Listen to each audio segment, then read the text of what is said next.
Who was that? That little piece of noise. Ah, was it you? Okay, well, you're allowed to bring in some music, just to change it up a little bit. Nope, Twiddlers 55 already. And we are joined today by Cocktail Party Effect, Charlie. What's up, Hello. Charlie? Hello. Hey. Joining us from Berlin, right? Yeah. How's Berlin? Rainy, Oh, dear. and yeah, we were blessed with a little bit of sunshine yesterday. 2 days of summer. Yeah. Yeah, I was speaking to a friend in Berlin, and they said it went from like 10 degrees to 30, like in one day or something. That's crazy. But the sun is gone now again. Yeah, I mean, it's gone back to studio weather, which is pretty good. But Okay, yeah. it's Hiding in the studio. Okay, sounds good. And we're also joined by Darren, a.k.a. dBridge from Antwerp. Yep. Hey, how you doing? You all right? I'm good. How are you? Very well, actually. Not doing too bad. Good. Good to see you. And good to see Marco as well. Prequel Tapes also joining us from Berlin. Hello, everyone. Hey, man. How are you? Feeling the same like Charlie. Like we had 2 days of summer. Now back to gray Berlin, wet weather. But hopefully it changed again. I really enjoyed the last 2 days. It was like a nice little gift. Yeah, it's always good to feel the first signs of summer. Yes. But since we're in Western Europe, you get punished pretty much straight after. Regularly. So, good to see you guys. Actually, you, Darren, and Marco, we only got in touch yesterday. It was a really last-minute thing. But, the cool thing is that you guys have a project coming out. And I've been listening to it, and it sounds really, really amazing. Thank you.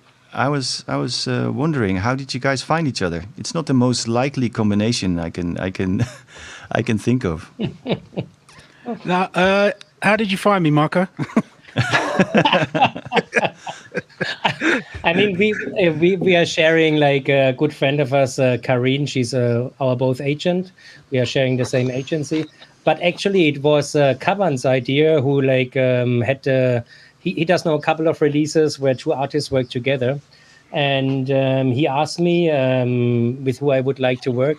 And then I thought Darren would be a great combination because it's very I don't find that we're so different because we share a lot of same kind of moods and sound design, but also of course we have both a different history. And then we had last year in summer, I called you if you are up for that. Yeah. And then we took it easy and sent files back and forth and found our way quite fast in what we like. And it was a very nice welcome thing to do, especially during this pandemic. Cool. So you didn't actually meet to work in the studio together? No, I don't know. Have I actually met you in IRL? No. Have we met in real life? You met my wife, though. We found out. That's right. Yeah, that's exactly. Right. But we never met. It's the first time that we see each other, like tonight. Okay, cool. That's kind of weird when you think about it, isn't it? Exactly. So this is what I look like. I thought it's the other guy. Should have changed names on the entry, like. Okay, so now you're introduced to each other. Maybe we can talk about how the process went, because to be honest, I've done my fair share of collaborations with people, and also by sending the other person files. And to be honest, I find it a real bad, or not bad, but a really sort of time-consuming way of doing things. It's so different from being in the studio together. So how did it go in your case? Because did one send like a starting idea, and then the other one did some layers on top, or what was the process? Yeah.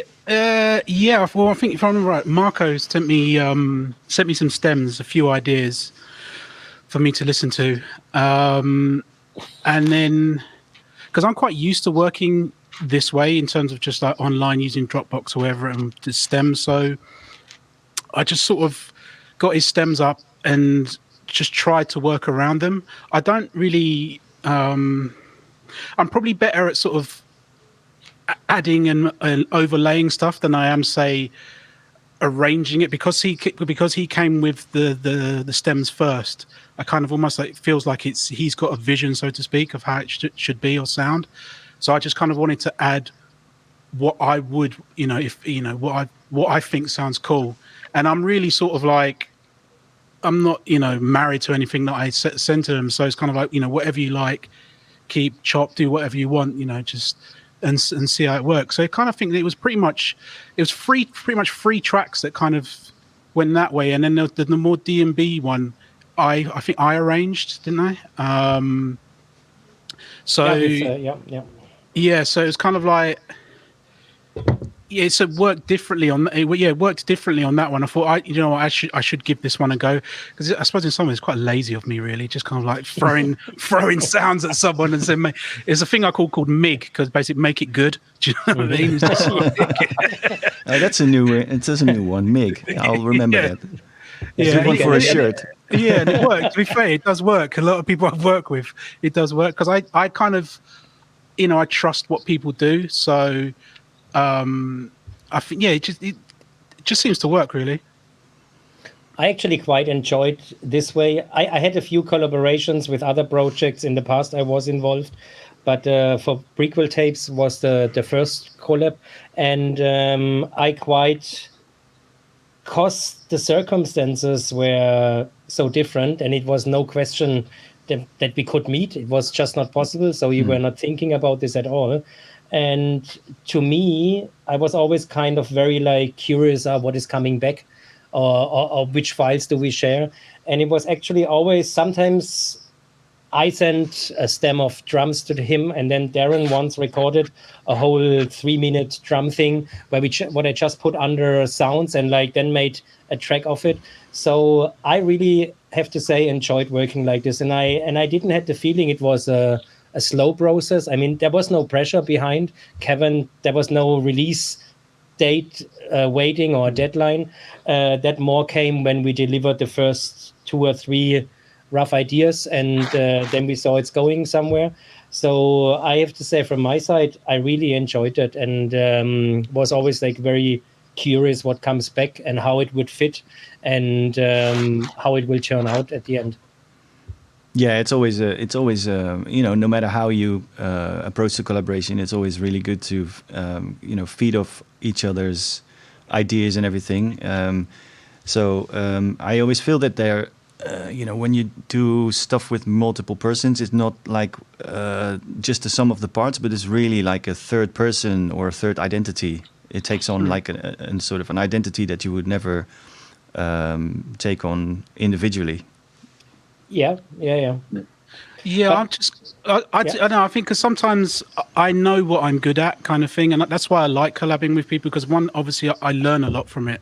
But I just kind of, I like you say, just like getting all these different parts together and different flavors. Because I've been in like 4 or 5 groups as such. Bad Company. What else have I had to figure? Do you know what? I worked out, it's maybe 30 years there almost next year, I think, my first release. So you have to forgive me. So I've kind of like, I like, all that kind of, with working in collabs, everyone being good at something. So I tend to, even with the collabs that I do, it just feels like everything just seems to work naturally. Because me personally, like the mixing is what I personally think lets me down. So I'd rather let someone else get on with that. Oh, really? Yeah, I hate it. Man, it's well documented that I hate it. Right. Okay. I'm the same with that one. Really? I quite enjoy it. I can hear nothing wrong in both your mixes, though. I can. Really? Yeah. Okay. Well, I always say that with mixing, don't it? It's like someone else's cooking smells better than your own kind of thing. I always find that with mixing. I can't listen to my own mix down. I always think there's a problem. I just send it off, hope for the best. Yeah. Have you ever I tried? quite enjoy mixing. Sorry. I quite enjoy the mixing part, I have to say. It's like always not a challenge. It's I think my problem is just that I've got this idea of how I want it to sound and how I think it should sound, and it's never going to sound like that because I don't have like a £20,000 SSL desk. So you know, I'm like comparing all my mix downs to like Depeche Mode Violator, basically. That Right. like how my mixes how I want them to sound, but it's not going to happen. Yeah. So. Well, it's always a bit of a sort of fooling yourself if you compare your sort of studio mix to a mastered and mixed thing that is on the market. You know what I mean? It's really hard to reach that because it's always going to be louder. You know, a record is always going to be louder and sort of sounding more full. But you know, that's because of the final treatment it got before it got released. You know. True. It'd be nice to hear the premixes on all of that stuff. See how bad it really was. Yeah, you'll feel better if you do, I think. But it is. I just was working. Did an album. It's more like indie 3-minute songs, drums, a singer involved. It's more like and all this like cold wave style music will be released after summer. It's a different project, not in the electronic scene. And for this, I was doing the mix downs, and I felt like you said, Darren, it always sounded not like I wanted to. It was too harsh. And then you all know him, Ewan Pearson is an old friend of mine. So I sent it to Ewan, and to me, he can exactly he sent these tracks exactly back how I wanted to have them sound. They were like really like in like sparkling in pop and very, I think I would not, I don't, maybe it's not the skills because I work different. My music has a different sound, and like with that I couldn't get the sound I wanted, and I said, okay, for this project let's give it to someone external. Also with like how he mixed the vocals and everything, it just sounds, it's really sounds then like pop, I have to say. If you can compare it, it's still indie music, but it was really, when he sent it back like, wow, this is amazing. And is it maybe the thing that you are so involved in the process of making and producing the track that it may be hard to say goodbye or trade off things that you get attached to during the making process? Maybe that sort of stand in the way of making a sort of industry standard sounding mix down. Although I think it should not sound industry standard. It's good if it has a sound. Like a sound or whatever. But it's exactly like Darren said. In my head it sounded completely different, and I didn't have the patience also anymore. What brings it in then? And then we're like 3 people involved in this. Also one of them is Peter van Huysen, and so we gave it to someone who is much better with it, and we were very happy with it, I have to say. I think from my point of view, though, because I'm coming from a scene where mix downs is everything. Do you know what I mean? DMB is so kind of like they pride themselves on the mix down. So there's always, especially as well, I was kind of just from a DJing point of view as well. It was like going out and playing all this great music that I've been getting sent, and knowing that my stuff wasn't standing up in that sense within it. Do you know what I mean? So but it's also in your head a bit. Yeah, it is. But I'm also kind of like, I don't want to have to do everything. Do you know what I mean? It's just like, maybe it's the old school attitude. It's kind of like, almost like ideally I'd have someone in here who did all of that. And that like the engineer told you like, yeah, sod off and I'll deal with it. Do you know what I mean? So yeah, exactly. Yeah. I always think that's the beautiful thing though about like kind of mixing engineers and stuff, it being its own solid thing. Like I remember as a kid, my dad used to compose music, and I remember like when it was the mixing engineer's turn to do sort of the part, and it was always kind of a fascinating thing to sort of pass the torch kind of thing,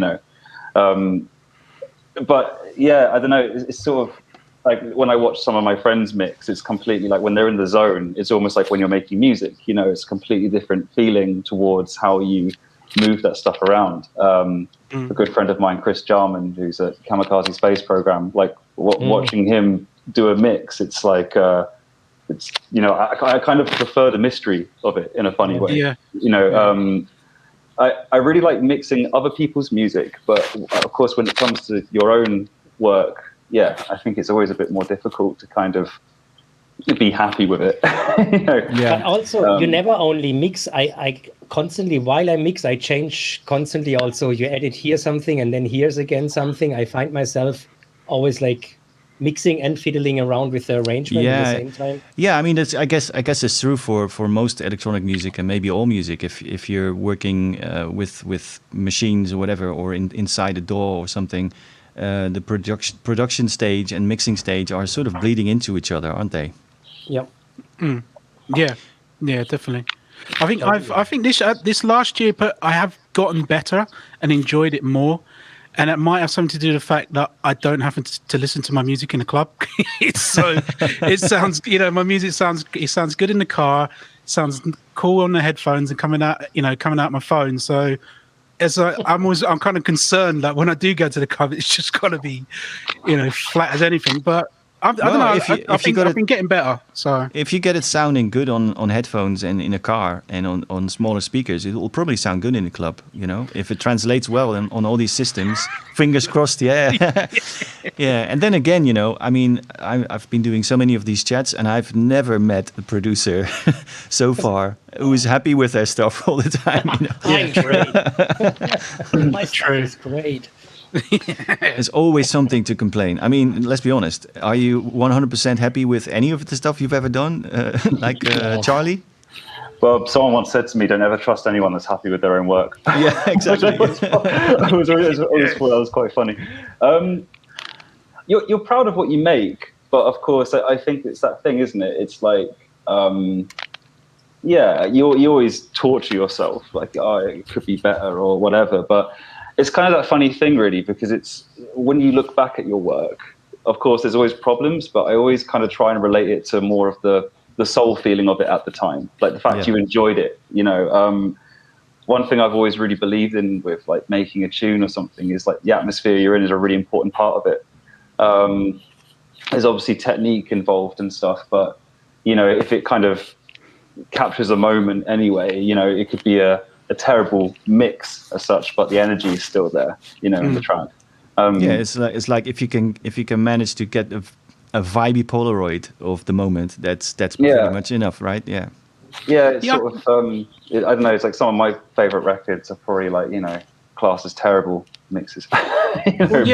Sure. Yeah, exactly. It's like if you look, Jungle, for example, that's all, awful. Things are out of time. It's all over the shop, but it's like you say, it's the vibe. There's the raw energy, and I think it's also you could hear it from my point of view as well, like quite stuck up attitude really. When I first heard dubstep, I was like, what is this? It sounds awful. But wait, actually, do you know when it's just like, shut up, Darren, you idiot. It's like if you hear it in context and you hear, in the right, like say, in the environment it's intended, but you can hear the vibe and the rawness, and that cuts through with it. And they hadn't got sort of caught up in that whole having to sound like like a D&B track. Eventually they did, but But that was nice at the beginning, when every one of us started music, you were just like basically horny to make a track, and you were not so involved compression, EQ, and all that stuff. You just made something, and if you listen back to it, it has a huge charm sometimes, because it's more about capturing a moment than to make it like as slick and perfect, and all the frequencies are balanced and stuff. But what was your sorry, what was it? What was the first setup? Your first release? What was the setup you had? Who you ask? No, all of you. Everyone. Right, okay. Go on, let's start with you, Marco. It was Atari. I had the Atari quite long, and I used to do a techno combo called Exercise 1 in the early 2000s, and we used to release on Neutron stuff through Siki-Zan, and those records, if you listen to them, I mean, they sound charmful, but it's like it's horrible. It's like there's nothing. But I know, because we were always in two, I know like how much fun and we had to make these tracks, and we're not thinking about how perfect they have to be. And it was my S900 sampler, a drum machine from Alesis, and a Kawai keyboard, and an Atari. And yeah, that was it, I think. Like not a lot, like was really, and a Mackie mixer, like the 16-channel classy Mackie mixer. Okay. Charlie? So my first setup, I really miss it actually because it was hilarious. But I had this computer, I had this laptop that a mate gave to me, like fixed it up, and it used to last for 30 minutes before it shut down. So you had to be quick. Be fast. Yeah. So I had this like cracked copy of Reason, and Reason back then it didn't accept Reason. Yeah, it didn't accept audio. I think back then it was only MIDI, Yes. and so and I used to use that, and I didn't know what the hell I was doing. I was just basically just churning stuff out and then just bouncing it, and then hopefully the computer wouldn't close down. But I remember like my first pair of speakers were these two small like cheap Bose speakers from PC World. They were like on budget, and the subwoofer was like completely blown out, and it was like, but yeah, but that's the thing. It's really funny because like when I listen back to those tracks, it's they sound awful. But it was hilarious at the time, because I didn't even know what a mixdown really was, to be honest. Like, I thought compressor was something that just made it louder. So I just put it on the master channel and just done, So yeah, that was my first setup. That's great. Wicked. Yeah, I started with tape and turntables, but I think my first electronic, I don't actually know what came first, but I had Marco, I had an S900 or X7000 even. I don't know. It's one of the early Akai samplers, and a Roland R8. Jeez. Okay. When the R8 came out, with all the, you had all these cards that you could pop in, which had 808, 909, all that stuff. Yes. Yeah, and so yeah, those were my first things, and I triggered the sampler with the R8, so there was no chromatic stuff going on. It was just one shots, triggering one shots, stuff like that. So that was my first thing. But soon after that I got like synths and stuff like that, and Atari, and But yeah, it's like if you just start, you don't really know what you're doing, and that can sometimes result in Charlie calls it hilarious, but like sort of almost innocent and stuff that is far from perfect, but has a charm or has a vibe or whatever. Yeah, which I miss sometimes. It's like not. It's I like to be able to be like this, because of course the more you experience and the more you learn, you change. But sometimes I miss this, like, call it innocent or hilarious. Let's just Yeah, sometimes all the knowledge can be a bit of baggage. Yeah, it can be in your way. Yeah, for sure. It's quite therapeutic when you actually force yourself to go back to that sort of thing. I mean, like, I've got a terrible habit of like sort of just eventually when you have a lot of equipment, just selling it and then like kind of just going back to something really basic. I mean, like the other day I was actually trying to make a tune on Audacity just for the fun of it, Nice. just to see what you can do, and then you sort of like find all these really nice tricks in Audacity that you just didn't know about, and I find kind of doing that quite a nice little trick now and again. I mean, it sounds like quite drastic to sell everything, but when I say that, it's just kind of like maybe you've got a piece of gear you use all the time and kind of just play that risk really and just go right, or lend it to a friend for forever borrowing purpose, I don't know. It's quite nice to kind of de-knowledge yourself, Exactly. I wish I could get into this stuff. I'm terrible. Actually, my gas has got better. Actually, I used kind of like guitar pedals was my thing. It's kind of still is, but I've chilled out. Since the pandemic started. Not just I don't know. I just thought it just seemed a little bit crass in a way, just like buying all this stuff and not using it. So, or using it once, and that was always my justification. Kind of, if I kind of like, yeah. I have the same thing. If you buy something, you have to use it in at least one track, and then it's justified. It's paid for itself. Yeah. And then I've started. Then more recently, I almost started using my kids as an excuse. It's like, oh yeah, I'm leaving it for them. Do you know what I mean? It's theirs, really. It's like, no, stop it. Come on. So I'm getting better. And I've actually got a list together of things I need to sell. And it's getting bigger every day. What's on the list? What's on the list? Guitar pedals. The Sherman filter bank. I used it once. I was just like, nah. Just nearly killed me. And also, on an impulse, I bought that Poly-N tracker just before lockdown, really, because in my head it was like, right, I'm going to go travel around and I can use the tracker and get into that whole world, and that'd be cool. And it just hasn't happened. I love that thing. I wouldn't know. I haven't turned it on. Okay. I absolutely adore that thing. Is it cool? Yeah. Okay. Yeah. Like, well, basically, I've always been kind of interested in trackers because I never really properly got to play with one, and actually I really like making a tune on it. It's quite interesting. It's the kind of like really limited vibe to it, but recently I found a way of hooking it up to my old Akai sampler. Only to that.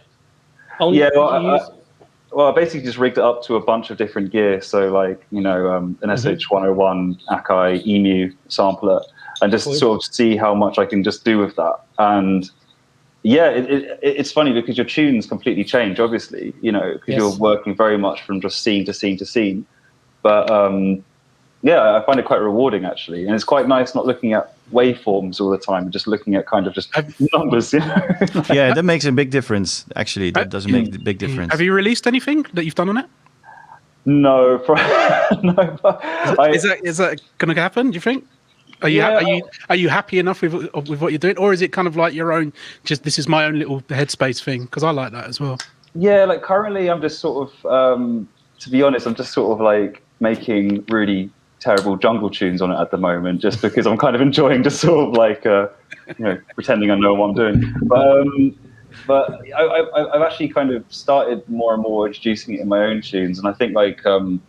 Especially again using it with like the EMU or something, just being able to like stutter bass samples, stuff out of it. It's pretty interesting, but you know how it is with these things. It takes a while to kind of get into something you're happy with. It's one of those things you just have a cup of coffee in the morning and a cigarette and just mess about and yeah. But it's good. It's cool. I recommend it. I'm thinking about it since a while now, because I'm in this process. I had a chat with Darren via our chat group the other day, because I'm also changing finally some synths and say goodbye, which is always it's some romantic stupid thing that you keep on holding them so long. But I sold now the PBG Wave is will go, and some other small machines on the table what I just overused, and I was really watching a lot of videos with the Poly-N tracker, and I never worked with trackers, so it could be also like something like refreshing in my setup and work in a different way. But you then when you programmed your scenes, or how you call it, then you still record the audio, or you would record the whole track how you programmed it to the mixer. Yeah, so I mean, you can bounce the stems on it. On the tracker. Yeah, you can bounce the stems, but it takes quite a long time. But apparently they're going to be updating it. I don't know if they've already have or not. But there's some tracker stuff going on in the comments. But I quite enjoy just doing a rough mix on the actual thing and then just sort of redlining it through the desk. It's done really. I don't know. I think that's part of the charm of it as well. It's quite funny. You can't go back. There's no going back. Once it's printed, it's done.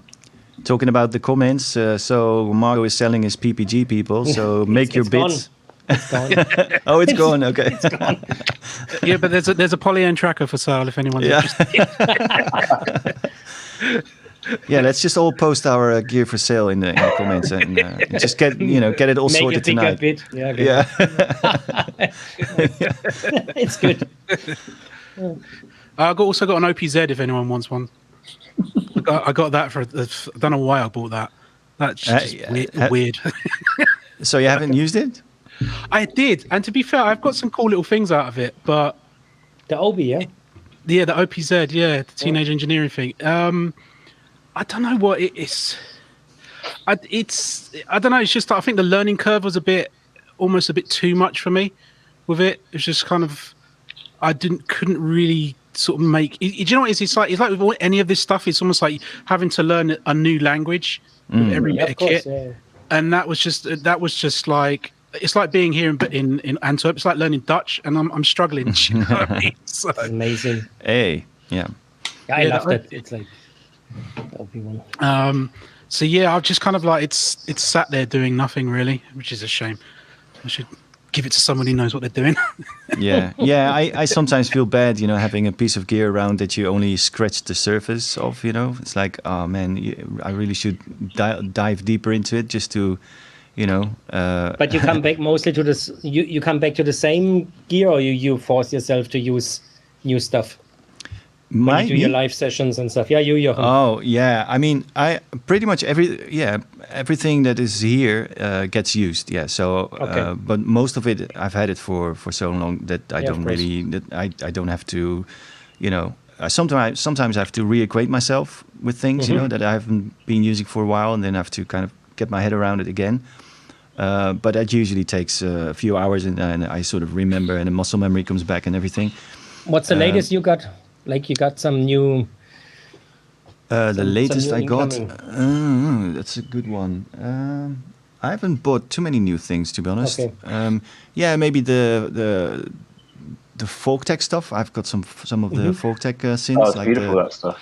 Yeah, I've got the Resonant Garden and the Mescaline, which I both love to death. They have a really nice balance between being completely mysterious and not ever giving up their secrets, and playability. You know what I mean? So it's a bit of a it's not quite clear how they work, but that causes you to have like this special relationship with them, because they kind of challenge you in a way.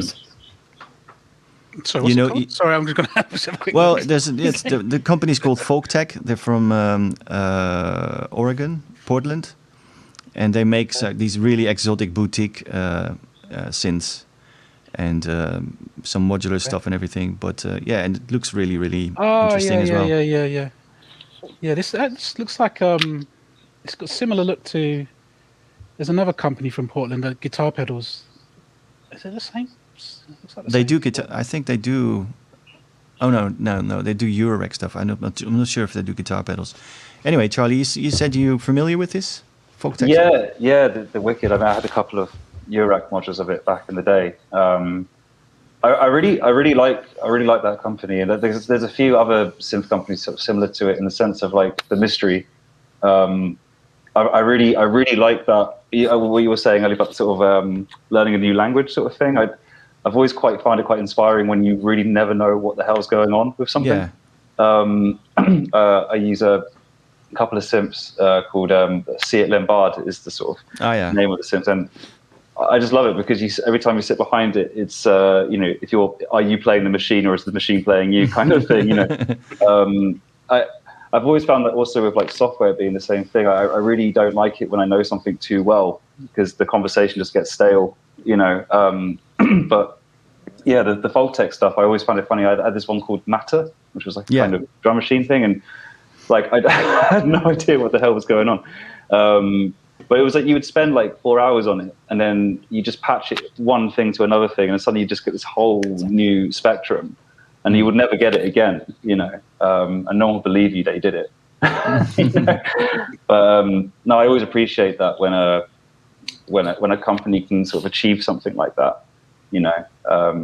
And it was quite funny because I don't think there was any manuals for it at the time as well, so it was completely just like it's an interesting way to think about musical instruments. Should you provide the player with something that is fully understandable, or should you leave something to discover all the time? You know what I mean? It's like I like the approach of there's actually, like you said, more companies that have the same approach. I think Soma is a good example as well.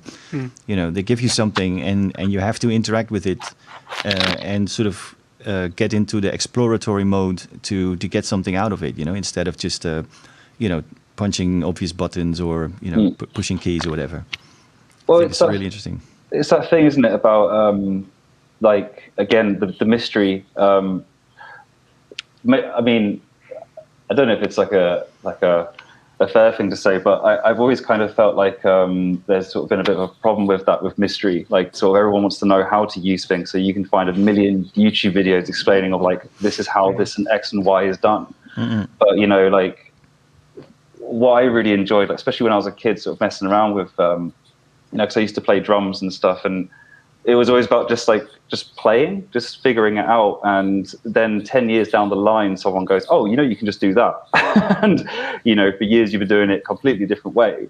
You know, I mean, one of my memories of that was sidechaining. I didn't even know what sidechaining was, you know, so I just used to I just used to record myself with the volume control, just doing this basically with the kick drums. And then that was how you did it.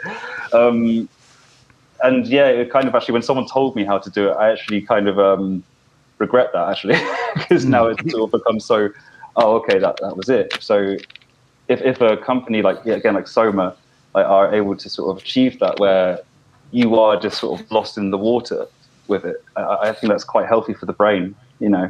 That's just my thoughts. And there's nothing wrong with tutorials and stuff, you know. It's all like great knowledge. But you should definitely go out there and swim sometimes without a paddle. Totally. Yeah, I mean, you know, tutorials or whatever, they can help you get started. But, you know, basically, I sometimes use tutorials just to kind of get a feel of what something does if I don't own it, you know, just to see what it sounds like, try just kind of see what the range of the instrument is. But as soon as I have something new to play with, I never read the manual. I just, you know, fuck around with it until I get something nice out of it, you know. Yeah. I don't think I've ever read a manual. I've got. Yeah. I download them, but I never read them. I'm going to get the Cosmos, by the way. I think I'm going to get the Cosmos. I do like the sound of that one. The new. I've held off the Pulsar 23. I thought that was a bridge too far for me. I like the sound of it, but it just feels like it's going to sort of tap me into that modular world, which I don't have nothing to do with. What do you have against it? You afraid to disappear in the vortex? Pretty much, I suppose, because I know what I'm like. So, you know, I'm like it with guitar pedals already. So it's just, yeah, pretty much. I you know, I think it's great, and I love what people can do with it, but I just don't see. It's not for me. I think just because of my musical background, you know, even like just basic synths I struggle with sometimes. Do you know what I mean? So just being given the raw components to be able to do, it's just like, no, I don't really. It's why I like synths as well, because I like that sort of contained architecture and someone's sound within that box that you're exploring.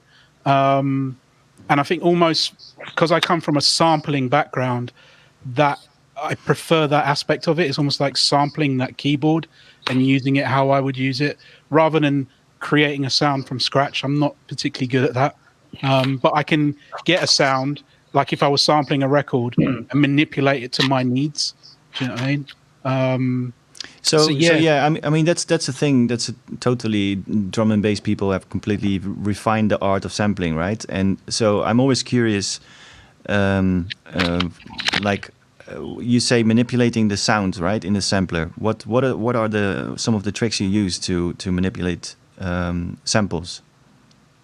Then I'll be giving away all my secrets. Okay. Well.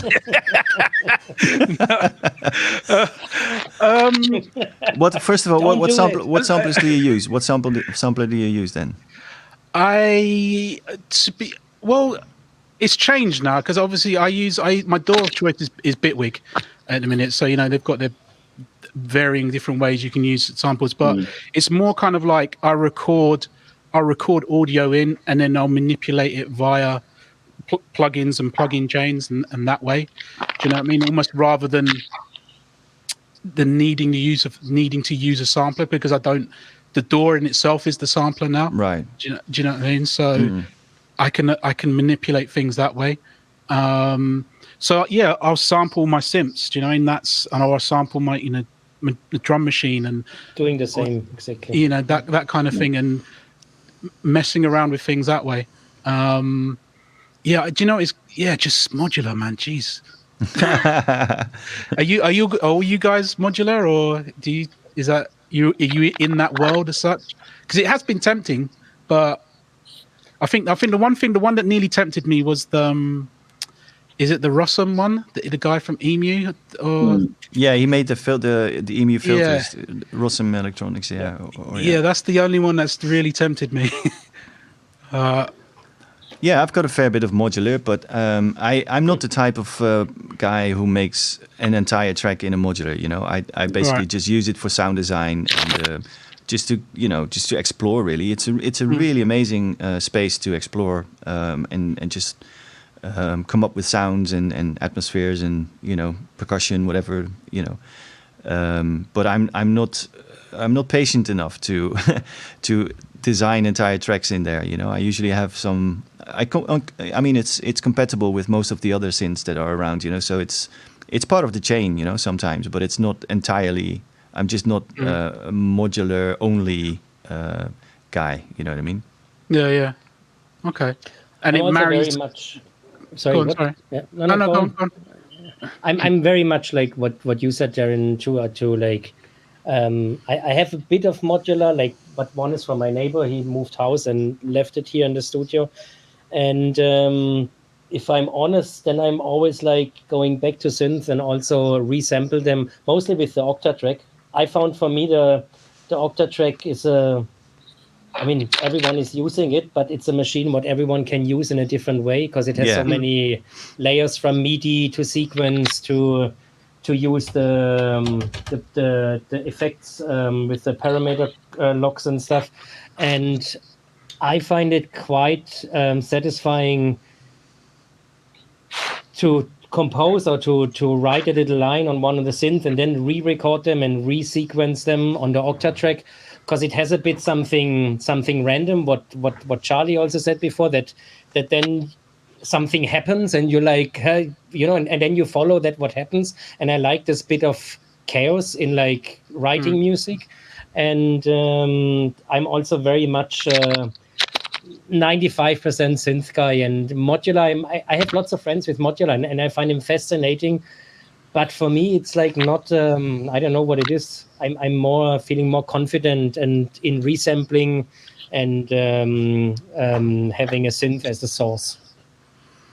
Yeah, it's very true what you say. I mean, octatrack comes up nearly every chat, and there's not a single person who uses it the same way as the other. It's which tells you a lot about a machine. It's like absolutely, thing. Yeah. So what are the things you don't use in the octatrack?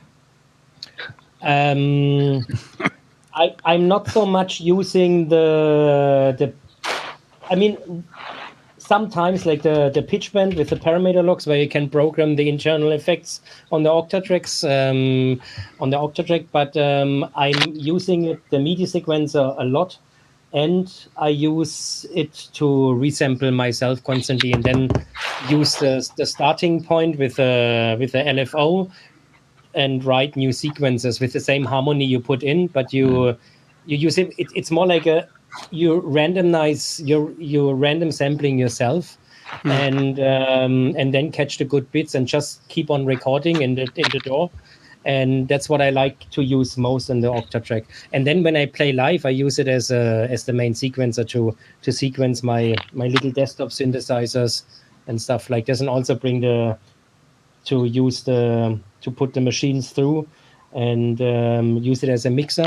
But I don't use so much the effects from it, I have to say. I use it more like as a MIDI and as a sampler.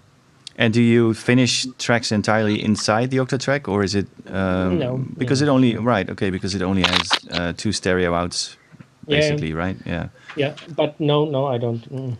So it's like it functions as a stage in your writing process, basically. Yes, exactly. Yeah. Would you say you're the kind of person who likes to set things up in a studio in such a way that you can stumble upon accidents as well? It happens by nature, I guess, because I'm not. My studio is not perfectly organized, and always, if I always fall over something that this is not in sync, and I have to put a cable in here and there. But right now, I'm quite happy with the setup. But I stumble. It happens that you stumble over little accidents and things not working, and then it brings you out of the working process, and you're focused on something else. What adds something in the process to me. But the octatrack is like used constantly in this process. And also, exactly. Yeah. It's right now it's kind of working everything here, I have to say.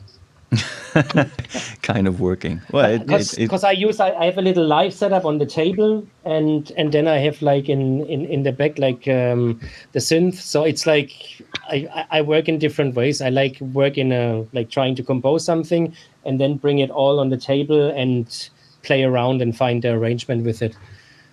I like to do this more than starting like with the DAW or something. I prefer to start with. Yeah, I'm similar with the Digitact. That machine I thought was amazing. A lot of my stuff, quite a few tracks on my I Can't Explain album, I was started on the Digitac. Just like you say, those little things that you can do, and also like the limitations of it. You've got 8 tracks, and it's mono, and you've got to kind of work within those confines. But it does a lot with those limitations. Just like simple things like applying the LFO to the sample slots, so it just sort of swings through samples and things like that. Just you get these really sort of, especially with drums, get these really interesting things happening. So yeah, I think that's probably one of the best machines they've done. I've got the octatrack. It was part of my live setup, but it was more kind of stems. I was using it to and trigger it, more stems, but more tracks that I can affect. And then I had because I wanted to do like the whole doorless thing as well, so I was determined not to take a laptop on stage. And I went for the 1010 Music black box, using that to fire like clips basically. But yeah, the octatrack is a deep machine. It is. It's deep. It is deep. I had to fight so much with it because to be honest, it was my first Electron machine, and then it has its own language, and I got it like it's 6-7 years ago. I don't know when it came out, but I was fighting with the machine. I didn't get anywhere, and was really frustrating. Today, it's always when then you learn something, you wonder why was this complicated for you? But when I got it, I really didn't. How should I use it? What's the purpose of it? And as Jochen said, it's amazing how everyone finds its way through it, and everyone works different with it. And I think it's a very good machine. And I still have the MK1, the first one, and I'm very happy about this, I have to say. I did on my last album also just recorded out of because I wanted to work more like this, not with Ableton or a DAW behind the production process. So I had 2 tracks on my last album on Mannequin where you just recorded on the fly, like either the System 100 or a synthesizer. I used the Elka, which has like a 4-track sequence on it, and you can, a bit like the SH-101 where you can play the notes inside and then he plays the melody back. And I like stuff like this too, to just with one machine, very limited, like 4 tracks, and to create something with that, and then just to record it. It has like something special in how it sounds, I find. Cool. I believe, Charlie, you use the octatrack as well, right? I try to. Yeah, I mean, I really don't use it. Like, I really just use it as a sort of basic, sort of similar to what was said about just sort of using stems and things. Really, like, I quite like it because I mean, when I used to play live, I just used to have one shots in it basically on each channel, and I quite enjoyed just hitting the sequencer at random points and just like letting it go and just seeing what happens. Oh, you mean like you run it in step mode and then you just enter the notes manually, right? Yeah, well, I was always on this hunt for these live gigs. Basically, my background in music was a lot of like kind of rock bands basically, and jamming stuff and punk and stuff. And I was always trying to look for a way of being able to get the same feeling live, of that kind of always being slightly nervous that you don't know what's going to happen next. And so I found the octatrack quite cool for that, because I don't use the what's it called, the cue or anything. You just sort of see the thing running along, and then you kind of just imagine what you want your kick drums to do, and then you just hit it, and then just in and whatever. And sometimes it goes terribly fucking wrong, or sometimes it works. But yeah, I liked it for that. It was quite fun, because it always kind of, after each gig, it kind of felt like I was sort of having a panic attack, which is nice. So you say something interesting. You say you don't use cue when you play live. So you basically program something and then just hope that it comes out nice when you throw it in. That's quite heroic. Well, yeah, it's kind of funny, because like when you look at a step sequencer, you can start, for instance, if you want to make a 4/4 kick pattern, you kind of know where that's going to land, and if you want to make a sort of different, like you put like one kick slightly behind it, but changes. But it's quite fun when you meet the channel, hit a bunch of them, and then maybe mess around with the I don't know what it's called, the parameter lock thing with the pitch or something, and then just on the next bar go. And yeah, I don't know. I always like this thing of sort of, because if it goes wrong, you've got to fix it or run with it in some way.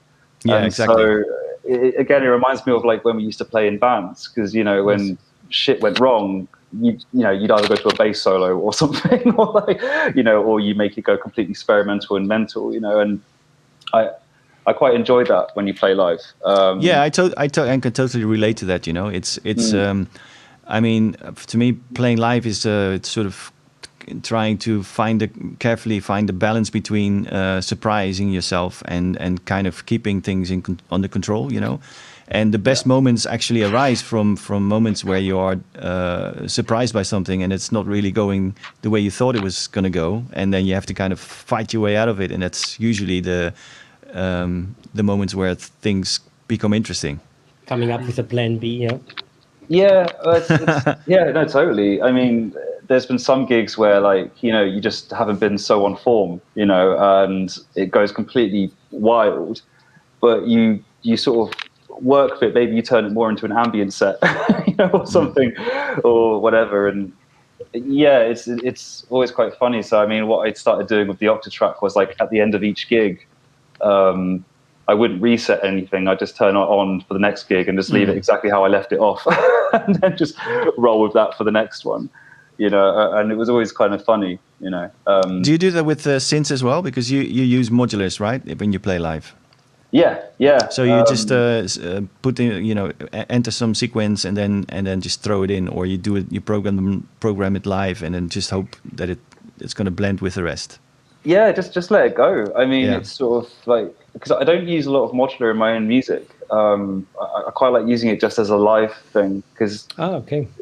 Well, it's quite nice for me anyway. I quite like it when an artist live is sort of different from their records a bit, because it feels like you're, like, again, when you saw like jazz bands jamming, it felt like a real special moment of someone playing, because nothing's really the same.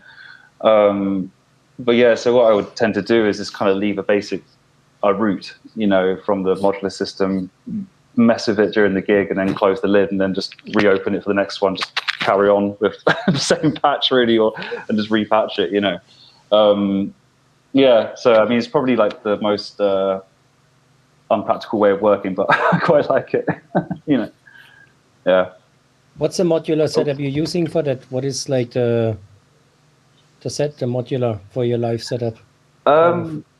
I used to use 2 cases back in the day, and then my back couldn't take it anymore. So I realized I was getting older, so I was like, oh no.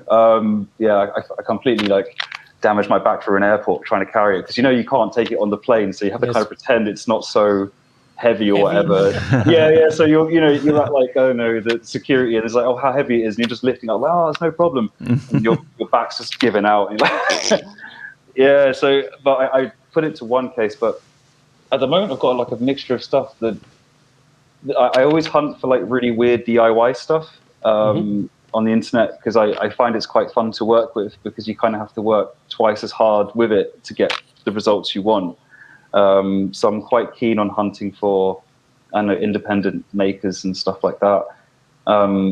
To be honest, to name any, the one problem with myself is I'm incredibly dyslexic, so I can never read anything that I've got. But yeah, it's just loads of random stuff I find, DIY build bits. But it's more sequence based, or more like in the way of like LFOs or effects, or yeah. Is there a sort of an organization to your cases then, your live cases? Yeah, so I mean, I've got like one sequencer to work with. I actually use the marbles from Mutable Instruments. It's the one thing I did. I absolutely adore it. It's great because again, it's just completely random, and you just freeze a sequence and just run with it. But basically, I build it into tiny blocks. So I have one part for atmosphere, one for a sequence, and then some effects. But I actually don't use a lot of LFOs when I have my modular system because I just prefer doing it with my hands. I've only got 2, so it's kind of. But yeah, I kind of downsized my case quite a bit. Again, because I just quite enjoy the limitation of it, so yeah, it's a complete mess basically. My case, it's a complete mess, but it works, I think. Yeah, of course. Did anyone invent a super light modular case? It's crazy because they kept changing the rules as well of the airlines, and it was just like, and I remember once, really having to, it was like every time we had a gig, there'd be an argument, and then you'd have to put it on your tech rider, your artillery, play an argument will happen, could you lend us an extra 50 so we can put it on? But well, there's so much unused space in most modular cases. They should do an airtight one so that you can fill with helium. Yeah, exactly. It's just it'll be just perfect. Yeah, helium modular cases. Let's do some lobbies for that. Yeah. I'm just looking at the comments. We're as always completely ignoring everybody. If there's anyone who has a question for any of us, just drop it here and we'll try to bring it in. Sophus is here. Hey, by the way, I see a lot of friends showing up. I saw John Esther checking in. What's up, John? Split Radix is here. Robin Kampschoor. Sophus. Question to dBridge. Sorry to bring the old times up, but I'm not very. Okay, inside the time machine sessions. Inside the machine. Yeah. So that was written in the summer of 98. 98 in just outside Oxford, in Henry VIII's old summer house. Believe it or not. Wow. That was Fresh's. I think Fresh used to. The house he lived. So we basically spent the whole summer there, and it was pretty much Emu sampler, an old small Korg Triton. Was we using Logic, a Allen and Heath desk, a guitar pedal that I'm still not allowed to name. Why? It was our secret distortion pedal, and I've signed an NDA. And yeah, and a pair of Mackie HR824s, which seemed to be like the go-to monitors for anyone who was doing D&B. So yeah, it was just a lot of weed, and sitting in the attic of this place, just writing all this stuff. Oh, we had actually not quite an important part of the sound was the Focusrite Green EQ, because the alien looking one. Yeah, because we knew that, and I've still got it here. Classic bit of kit, but because we knew that Ed Rush and Optical were using it, and we were always like, right, we've got to have that. So yeah, that was a lot of stuff. Processing was done with that. I think a lot of his drums goes through that EQ, just driving it and using that. So yeah, it was. To be honest, I can't remember a great deal, but it was a lot of fun, and I just know we pretty much wrote it over literally over that summer, and then I think the 9 came out at kind of our first single, and we pretty much had a lot of the tracks done already. So yeah, it was a very simple setup. It was just pretty much all samples. We just like the EMU, the E6400. That was just the heart of it. I do miss that sampler. I've got it, but I just don't have the patience for it anymore. I think it's great. Do you know what I love it? There was, what was it? Was it Soundforge? Used to be able to speak to it over SCSI. Yes. You know, and if I still had that, I think I'd use it just for. But I know that you can take out the floppies and get hard drive. Or an SD card. Yeah, that's how you can retrofit most samplers these days with SD cards.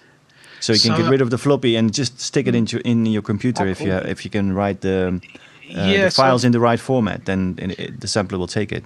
Yeah, it's a lifesaver, that one.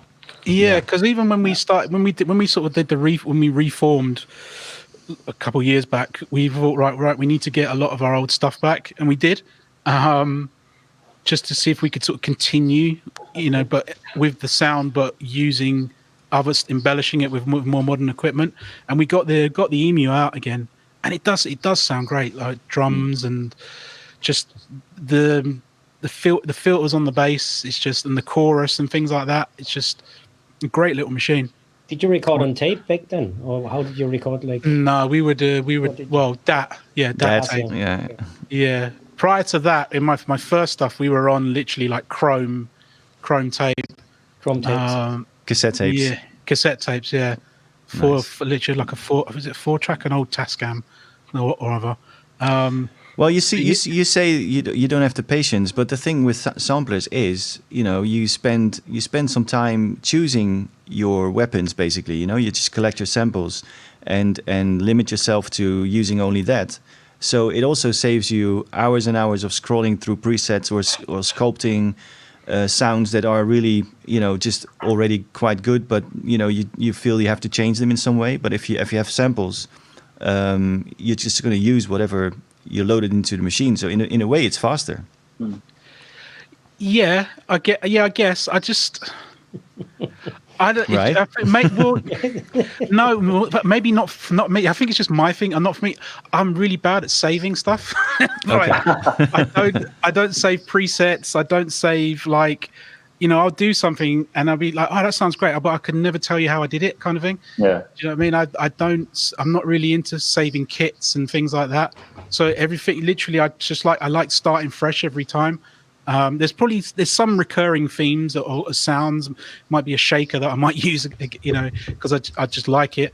But other than that, I tend to try and start from scratch, and that's always been the case. And I'm not even sure why that is.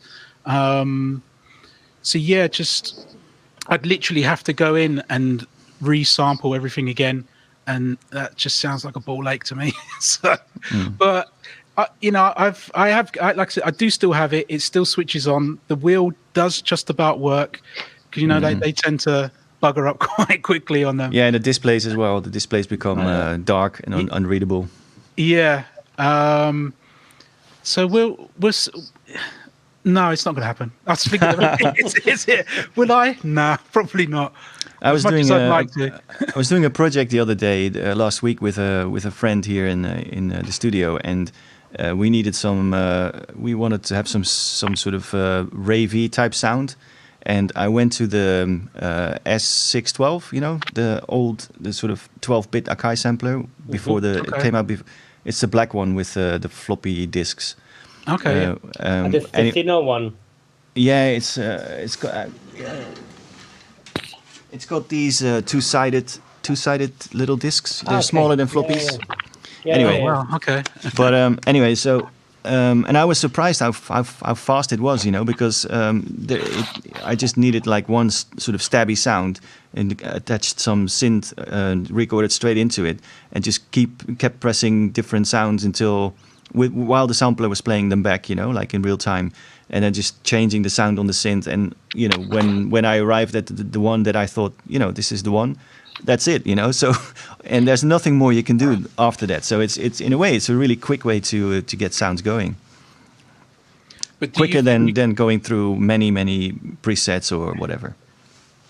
But could you have done it quicker in, say, within your computer? Could you have got the same results, or is it? Well, what was the reason behind using it?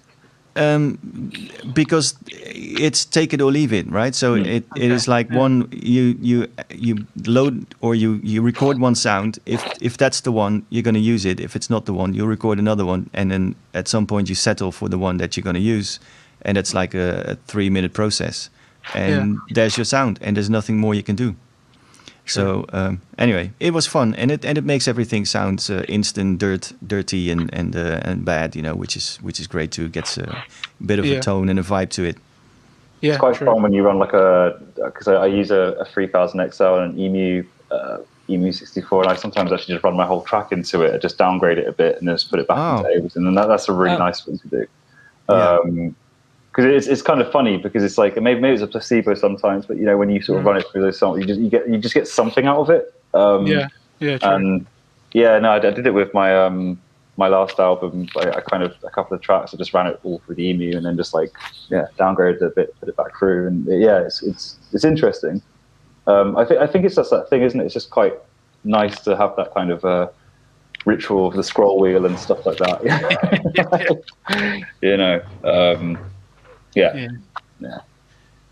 It was definitely a fun machine, and it's from in D&B that especially the EMU 6400 is such a key part of the sound. Once it started, it's sort of mid 90s, late 90s. That's people. I think you had you were either in the EMU guy, the Akai guy. I think Bristol, they were more. I think didn't Krusty was using the Roland or something. It was like same with like Dom and Roland. He was all about the Roland sampler. But yeah, was the EMU, Roland sampler?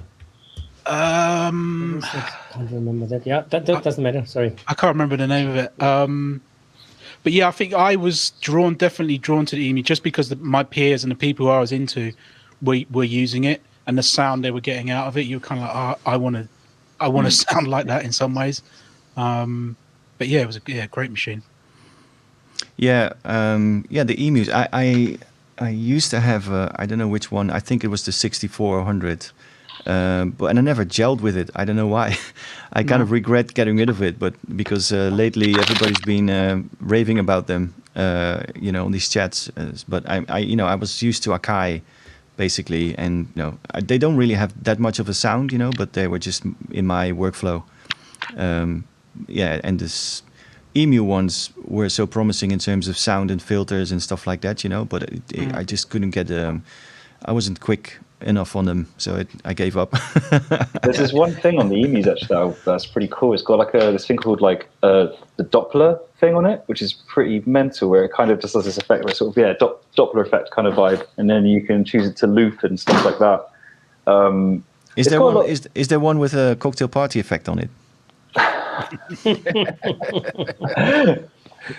Working on it. I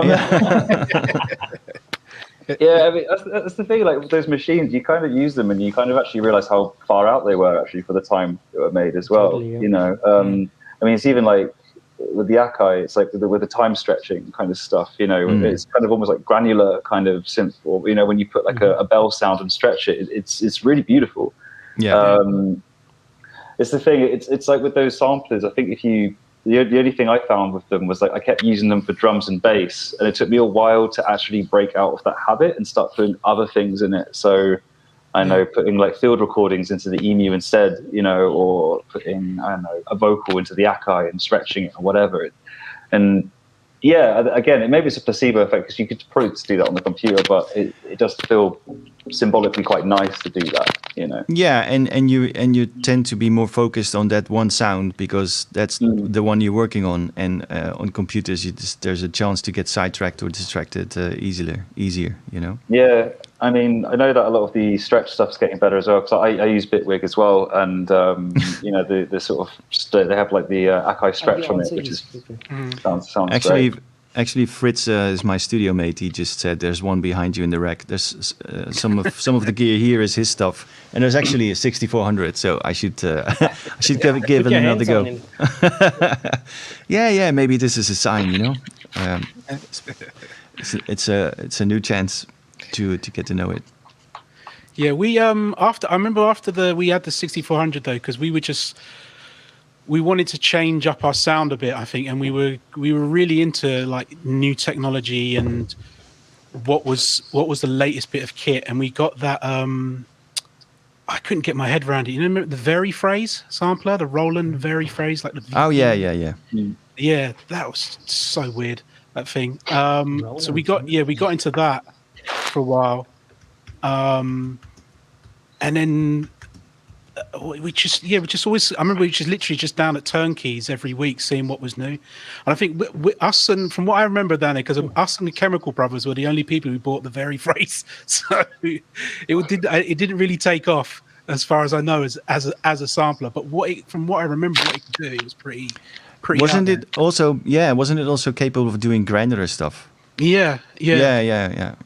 I never looked into one, but I knew of it. Yeah. Yeah, no, it's cool. I mean, we just like that, recording our vocal in it and turning it into pads and stuff like that. But it was just more because you can. Yeah, but I'm not even sure if we ever actually released anything with it. I don't know where it is actually. I wonder who's got it, because we didn't sell anything, so one of them must still have it. Hit them up, find out. So I had a question for Marco. I was just checking your earlier Prequel tape stuff, and I read something about the project came along because you were delving into your old recordings, your old DAT recordings and everything. Yeah, I used to. It's like in end of 80s, beginning of 90s. I was involved in the south of Germany in like industrial and punk bands. And we were touring often like as a opener act for like bigger new wave bands and stuff, and we're very in the scene of organizing parties and like in youth centers and in clubs between Karlsruhe and Frankfurt in the south part of Germany. And I used to do then a longer break from music, and when I moved to Berlin in '98, I got back into music and getting more into like, then the minimal phase started, and I did this band called Exercise One, and we released lots of more minimal techno-ish stuff. Also worked with Matthew Johnson, we did releases, and then I had Destiny. I had a very heavy accident in 2014 and was long in the hospital, couldn't move, was lying in the bed long time, and then your brain keeps going, and was a bit bored anyway of the music I did back then. And then we moved also in the same time in our new apartment, and I stumbled over these old tapes, and I got my octatrack. That was like in the same time. But so I was lying there in hospital, and only my brain was going, and I thought like, how about as soon as I'm released from the hospital and I can move again, I get my tape recorders out, let the tapes run, and set all the 8 tracks on the octatrack randomly up, and press record once in a while, pitch them down, pitch them up. And with the first 5 minutes, something happened, but what was very satisfying me, and like what I found it was a different approach to do music finally, like after when you like long in like a kind of a in a kind of a scene, and then it really satisfied me, and I kept on working this, and this was part of only the first album I used to do like this, and then I kept on recording. I used the octatrack intensively, and what I said before, I added then synths through it with the old samples, and it was a very satisfying working process. And then I decided I do a project with it and called it Prequel Tapes, because as I found the old tapes, and it was a very was a nice change for me in music. Yeah, because I was wondering, because I've recently got all my old DATs backed up to hard disk, and I have a hard time listening to my old stuff, and I wouldn't do anything with it. You know what I mean? So I was just wondering, but you maybe basically completely deconstructed it and made something new out of it. Yeah, no, totally, completely deconstructed. But also, it was tapes. Back then we only released DIY self-made tapes. It was never like any big project. It was really like we were young, was a hobby, and was very exciting. But we were playing around in like in the regional scene, and so I really enjoyed after years like listening. It often there was very silly stuff on it, and actually a friend of mine who's like. He has an art publishing firm called Marinero. He then re-released. I did the same setup with the Atari and everything, and with the S900. And because he said like let's record a tape like this again, and so as much as I have, like I have a S900, I used like an old drum machine, and try to make another few tracks in the same attitude. Like I was back then, and we did only like it's a very limited tape edition, and it was fun to work like this. But the main thing was that I was lying in hospital and thought like having the octatrack, didn't understand how to use it, and it was all very theoretical because as I said before, I couldn't move or something, and then that it immediately gave you like artistical satisfaction when you used it.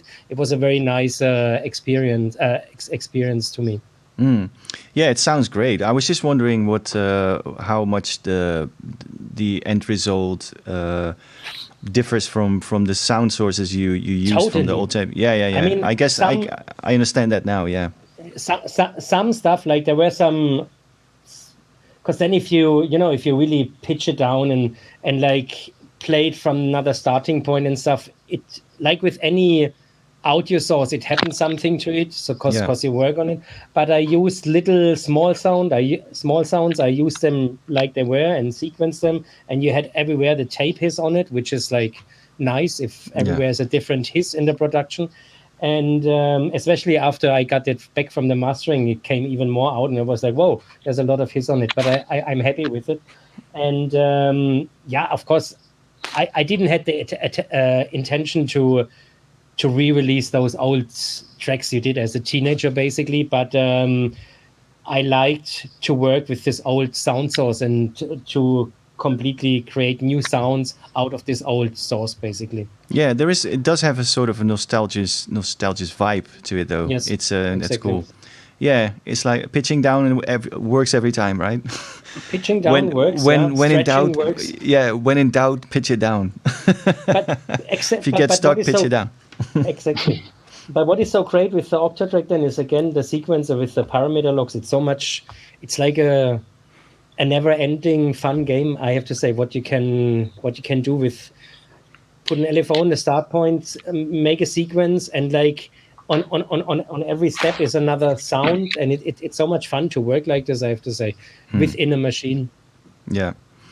Yeah. Do you have any tricks, Charlie, when you get stuck? Any like pitching down or do reverse it or wipe it, whatever? Selling gear. Yeah. I don't know. It's one of these things, really. I mean, I'm currently going through that myself right now, like this writer's block, just full on writer's block. Oh dear.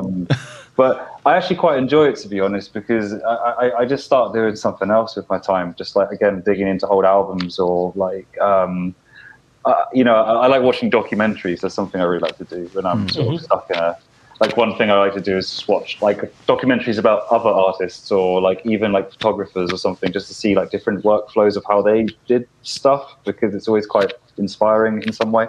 But one trick I always really like to do is I always like to so there's this trick you can do where you can basically, if you make like a really crappy loop or something, if you get like a audio channel, record the master channel to that basically, and then as it's playing, you can just sort of get your mouse and just go up and down with the BPM counter.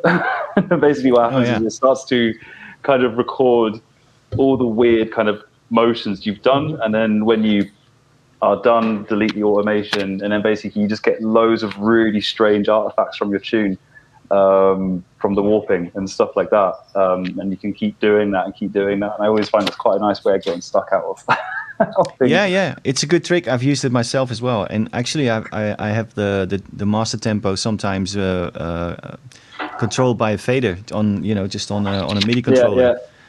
It's really fun. Yeah, it's always quite a good one to do. I mean, if you kind of get into the habit of sometimes using your DAW like an instrument in the sense of like live playing stuff, I always find it's quite a nice little trick to get out of. Oh habits, yeah, just assign a bunch of faders to whatever and just play around. That's always good to get stuff going really fast in directions you don't expect, to be honest. Yeah. You got any tricks for when you get stuck, Darren? I used to just buy something new. that was the easy way out. But peeling now, potatoes. I've been. This last. I kind of like. I notice I suffer sometimes of if I have too long a gap between being in the studio.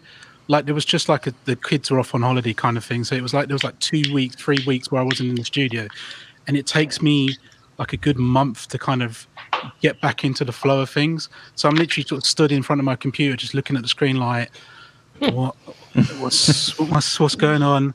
Oh, let me see how crypto's doing. Or it's like getting constantly distracted. But now I'm just kind of like, right, I've only because with kids and I've only got an allotted amount of time in the day that I can, because they're pretty young, so that I can do stuff. So it's like this, right, I have to be creative between these hours, and that can be difficult in itself. So I think just doing anything, it feels like, and if it sticks, it sticks. If it doesn't, just move on. I'm not, I've got probably like 100 or so projects on the go of different things, different loops, and I could come back to it and say, okay, I like that bit, maybe I'll keep that aspect of it. But I just keep myself busy. I think is the main trick in some respects. Just keep messing around, or it's true. I used to do yes, but there's one thing I would do, which I used to do, which I'm doing more of now, is like, because I like, so like with my synths, I do, when I start going into them, I do get, you get lost in that thing. It's like, oh shit, I wish I'd recorded that.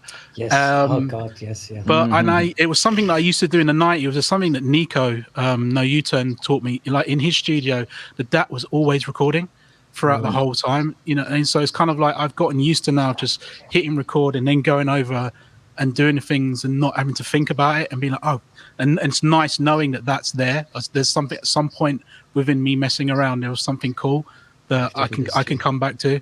So if you've got the means, I was actually going to get like a dedicated outboard recorder that just constantly recording in the background.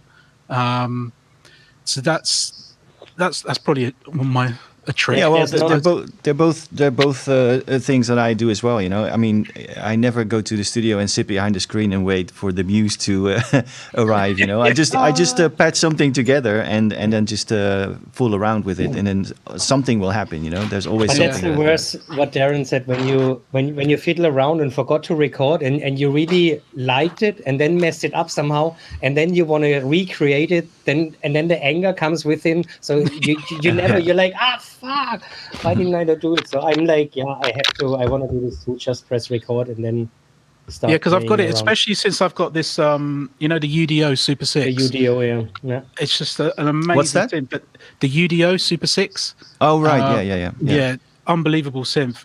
And it's literally, it's just like, it's so delicate. Do you know what I mean? So it's, in some sense, it's just the slightest touch and you get this tone, and I will kind of like move away from it and never, that thing of never being able to get back, which is nice in its own way. But I like now that I'm kind of getting into the habit of just record so that I can at least use it as a sample, even though I may not be able to use it to play it. I can use that as a sample in its own right. But you recorded just like this, or you set the BPM before or something, or what? I think whatever the default BPM is in Bitwig, I think it's 110 for some reason. I just leave it and just But you're both using Bitwig. Are you, Joachim, you too, or like you using Ableton? Or what are you using? At the moment, I'm mostly using Ableton. Ableton. But I basically, I mean, I can get into moments where I really exploit what's possible in Ableton, because it's like the world's most advanced sampler in a way. But I mainly use it as a hardware, or sort of like a hard disk recorder, like a multi-track type thing. Because I mostly use hardware these days, just back to the old school sequencing synths and drum machines and stuff. But also editing then at the end or nothing? You just leave it? No, like Darren said, I've made it a habit of just walking into the studio, connect something, press record, and then start fooling around, so I'm always recording. How much tracks are you record at a time? What is your setup? Well, sometimes it's just a few, like depends on the setup that I build. I don't have a fixed setup as like you in the studio. It's basically all the machines are around me on shelves, and there's a big sort of table in the middle where I build from the videos. Okay. Yeah. So I build a setup for each project, and it keeps me focused on just that setup, and it I don't get sidetracked or distracted by too many options. How much multi-tracks are Well, it depends on the setup. I mean, sometimes if I have like the maximum would be 32, but usually that's the max I can record simultaneously, but usually it's 8 or 12 or something like that. I don't really have too many things going on at the same time. But before it goes into the computer, usually it's already a chain of stuff. So like if I have like a couple of drum sounds, I run them through something in the modular, and then back into a pedal, and then to some effect thing, and then it goes into the sound card. So I print everything with effects. And I find I usually get it right the first time, and if it's really sort of out of balance, then I just don't use it. Yes, of course. So to me, it's like I like the immediacy of working like that, So I record everything on a massive timeline, and sometimes it's an hour, sometimes 2, sometimes a whole day of like 4 hours or whatever. And then when I've recorded all these things and ideas and everything, I go back instantly after I stop recording, and then I kind of mark the sections that I want to work on or complete. And so for the most of the tracks these days are born out of those sessions, just live sessions, and then capturing moments basically, just catching a vibe. Yes. Okay. And can I ask something to Charlie and Darren? I'm just interested in it. Okay. No, but when did you start with Bitwig? Are you at the same? When did you start, Charlie, with using Bitwig? I started about I think a year and a half ago. I just fancied using something new, and it was just like I don't know. I downloaded a demo, and I quite liked how it worked in the sense of just like. I mean, of course, the modulators and stuff like that, but I quite liked how it worked with hardware. I thought it was quite interesting because you could sort of do a lot of these kind of weird MIDI effect routing things to it, and like I really like a program where you can kind of like really glitch it out kind of stuff, and still was able to handle it. I still use Ableton now and again for sort of things, maybe sometimes to arrange a track or something, just because I quite like the timeline of it.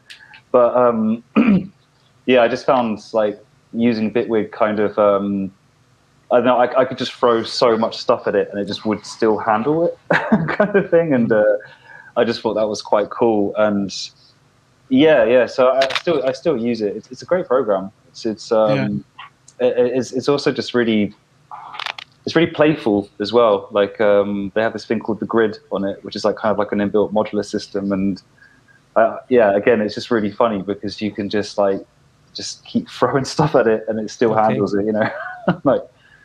But yeah, it's nice. Nice program. I think I got probably about the same actually. I've version 2 when I think it just come out, because I was Logic for forever before that, and it was just Logic was just so frustrating for me. Just the way it handled audio was just so archaic. And I have Ableton and I had Ableton, but I just couldn't. I think the arranger I just couldn't get my head around it. I like the clip side of it, but not the arranger. And then I was using Machina for a while, and so I got used to that whole kind of the sort of clips and scenes and things like that. So then I think when Bitwig came along, it kind of the way it sort of married the two environments of clips, scenes, and the arranger, and how they're all on the same page and worked seamlessly together. That kind of really sold me. So I think for a while, when I first started using it, I was using it more creatively, and then bouncing everything out in stems and going back to Logic and mixing in Logic. Okay. And within the last year, I've kind of pretty much now I've got used to the flow of Bitwig, and mixing. I can do it now within that, and just because I'm not, just some of the little things, just the stock plugins within Bitwig are really cool. And I just feel like it's just personally sort of improved that side of me that was always lacking, which is mixing. Do you feel there's a difference in sound when you mix in Logic versus mixing in Bitwig? That's that age-old question, isn't it? Well, I don't know. Almost. Well, the thing is, when I went with Ableton, it was with the first ever version, like 1.0, and I was in Logic before that, and I found it really hard to get a good sound out of Ableton in the beginning. And so what I did is exactly like you described. I would basically, because Ableton is so much faster in putting things together and more like a sketchpad kind of environment. And I would just make my tracks in Ableton and then stem them out and then mix them in Logic. That's how I used it for just because I just didn't get the sound from Ableton for a while. Yeah, I think you just... Now I can, by the way. I think the way I was just so used to Logic in terms of its the buses and sends and all those kind of things and how that aspect of it worked. But it just felt like it was hindering me, and especially as I was going more back to hardware as well. I wanted a DAW that could speak to my stuff without, it just seemed like everything was just timings were all off, and it was just, I'm going to smash something in a minute. So, when Bitwig it just seemed to literally just worked out of the box. I don't really have to worry. And I think, but in some ways, because what I like about it, it's changed my approach to writing in some respects. Because with Logic, I was so reliant on MIDI, I'm not so much anymore. So with Bitwig, rather than if I'm recording from an external synth or doing a synth, I won't record the MIDI. I'll just record the audio in just raw and like that. So it's pretty much, it is unquantized, and I prefer that kind of thing. Like let it run and just keep playing until I get what sounds right, and use that and use the audio rather than MIDI. So I like that aspect. I like the way it's made me change my approach to making music and writing.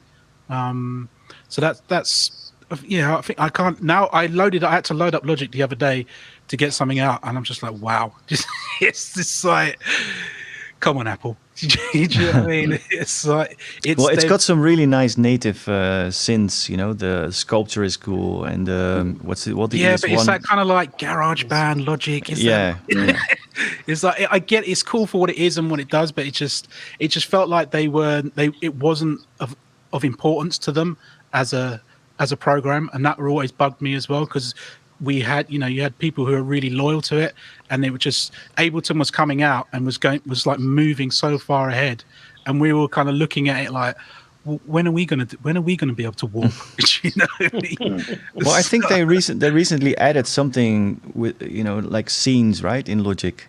Yeah, or and clips, that's the problem, or whatever. Like, they're constantly playing catch up. So it's nice. It was great. It was good for what it did at the time, but I've moved on. Bitwig's just amazing. Yeah, the instruments in Bitwig are wicked as well. The sample is amazing.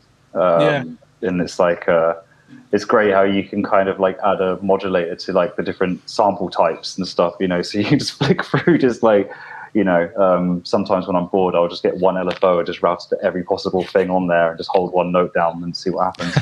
And yeah, it's cool. And one thing I've always really enjoyed about it is it's customizable as well. You can customize the buttons you use mostly. You know, you can have them on the top of the screen, which I think is really handy as well. You know, yeah, it's a very user-friendly program, I find. But it also makes you, again, think harder as well about doing things, which I think is really cool. Like, you know, with the reverb, it's not like you straight away get a nice sounding reverb. You kind of have to work with it twice as hard to get a nice sounding reverb. So you can put, you know, a filter in the tank effect and, you know, an EQ, then another filter, you know, and really morph it and change it.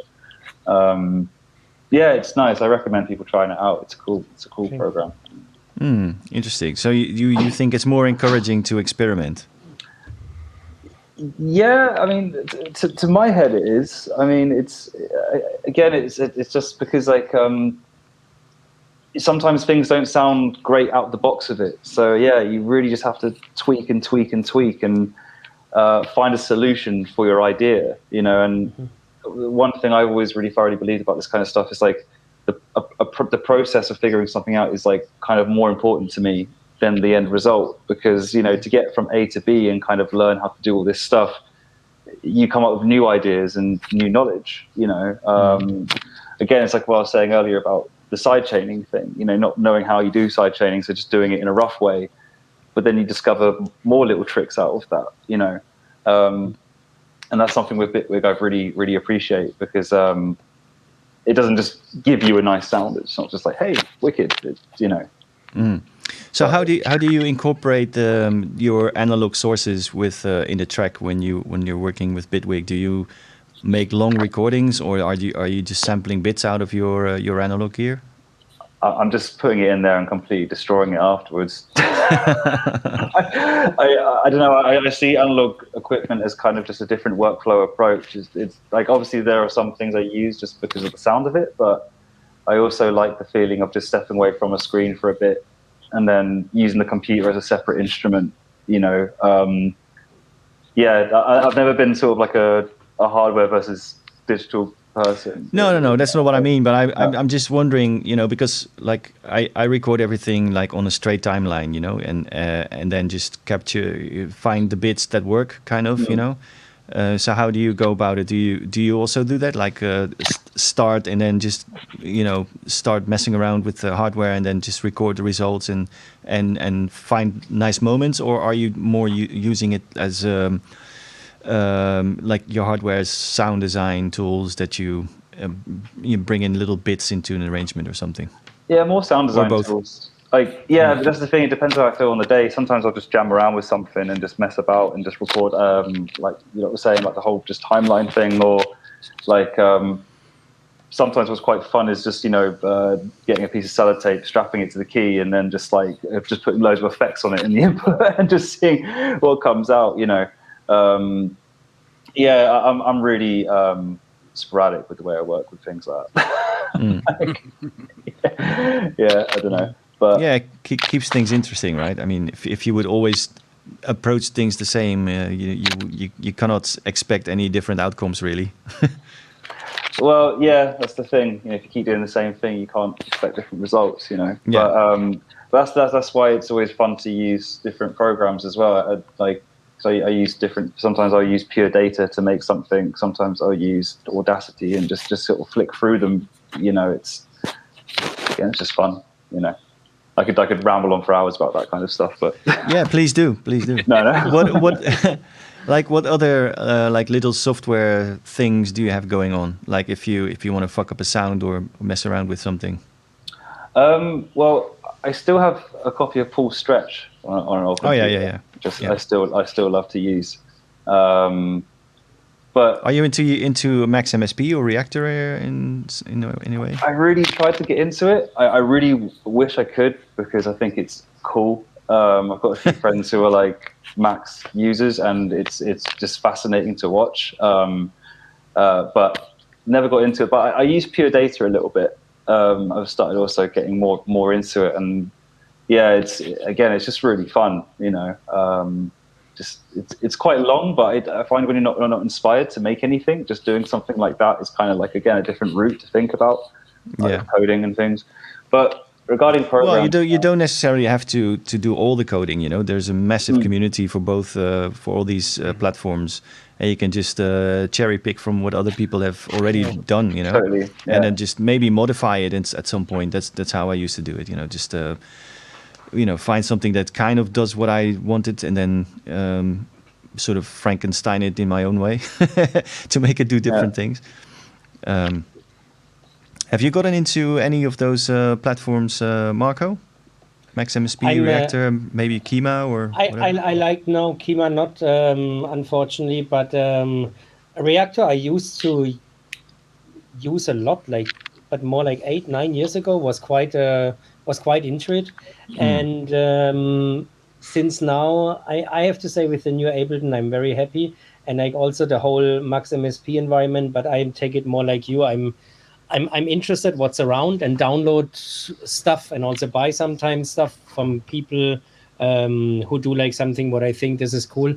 But I'm again like same like Modular World. I'm more like a kid what needs fast to play. I like to I need to go and play and have a result. I'm less into like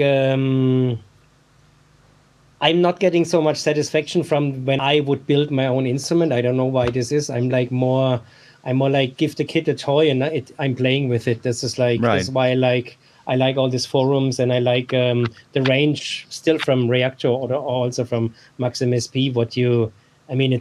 It's a deep sea of like tons of tools, and I'm using them regularly.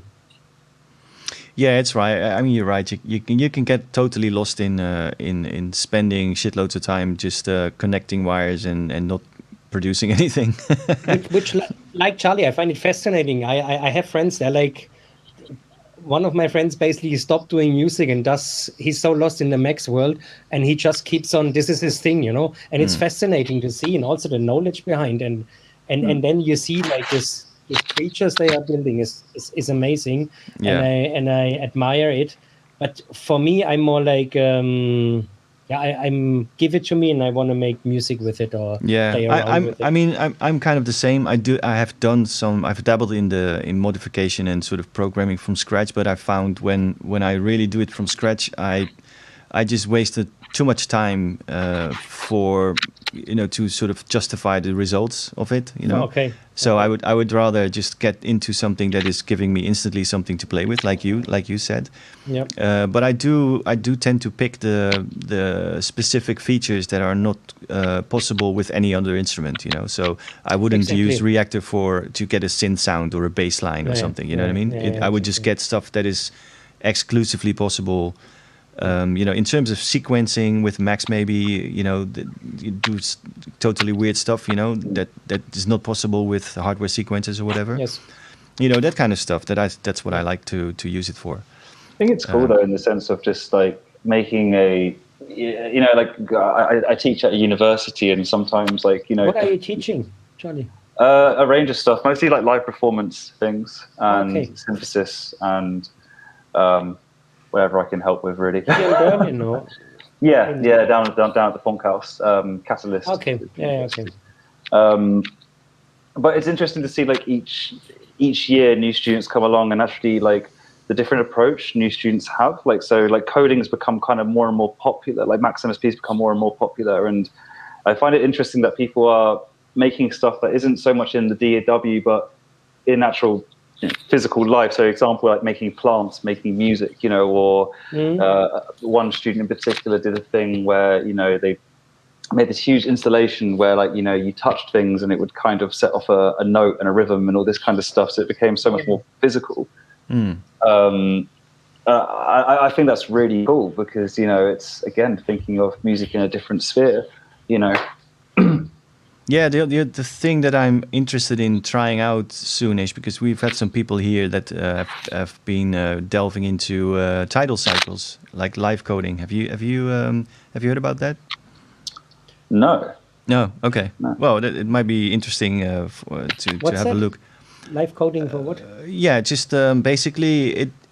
How do I explain this easily? I mean, basically you have a page open, and you code lines, and it's sort of it's close to what a tracker does, but instead of just recalling commands, you basically write the commands and change the values and have it do all kinds of weird shit with programming, basically. So you can use it to generate melodies, drums, whatever. But it's a cyclical way of doing things. So you know you can. It's always cycling, and then the more notes you put into it, the tempo changes, and the structure on how notes interact with each other and stuff like that. So you can go from something very simple to something insanely complex in very few steps. You know, it's a really interesting to build sequences.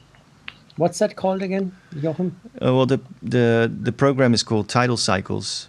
Tidal Cycles. Okay. And there's a whole scene on behind. It's called Algo Rave. There are people, just live coding. There's a whole scene of people live coding on stage. So they basically open the laptop and they display the screen. Yes. And so you can see what they do, and then you hear what they do in real time. So they basically. It has similarities to working with modulars, people who patch live, maybe like Charlie does, you start with a blank canvas or with something you had the other night, and then you just go from there, just build it up. Anyway, Algo Rave, not Alco Rave, but Algo Rave. That's the one. Yeah. Good. Yeah, that's something that I would want to explore at some point if I had the time. Wow. We have to make the time for Algo Rave. Yeah, of course. But it sounds so. It's. I just see it looks very good if they also translate the screens in the audience. It looks good. Yeah, what language is it? Sander just posted the link to the episode where we had actually the guy who wrote Tidal Cycles. All right. On. Okay, number 15. Have a look. Yeah. Yeah. It's written in Haskell. Okay. That's pretty much like a pure math coding, isn't it? I don't know. I just know some of the work that people have done with it, and there's some amazing stuff out there which is done with live coding and with Tidal Cycles. Yeah, Haskell's not an easy code. Wow. Okay, I want to check that out. Jimmy, as a question. Nowadays, you are a musician, keyboarder, art drummer, bass player, composer, sound engineer. Apologies, everyone. My internet's glitching out. How do you set your main emphasis? Oh, yeah. I mean, I think we've kind of already talked about it, like how mixing bleeds into, or how working on a track, writing a track is sort of bleeding over into mixing, and it's an interesting question. I mean. If I would say how I would approach that, I sort of compartmentalize certain jobs, like when I have fun with jamming, I just have fun with that, and I do think about how things will sound when I mix it. So I do kind of, if something has too much sub, for example, I'll just keep it in, but I know that I'm going to remove that later, if that's necessary. So I just don't mind mixing mistakes or sort of level issues during the jamming. I just forget about them. I just know that I'm going to address those later. But when I make music or when I jam, I just focus on the moment, just capturing a vibe, a mood, and the story, whatever. And then later I clean it up, and that's a separate job. I would say that's a separate job. Also, sound design can be something I do separately and deliberately, not at the same time as something else. So yeah, there are things that I split up in several jobs, like different jobs. But it does bleed into each other. Sometimes it's a little bit of everything. Especially with sound design, it's sometimes good if you stay then focused and not that this like through the sound design suddenly you create another idea and want to make immediately something out of it.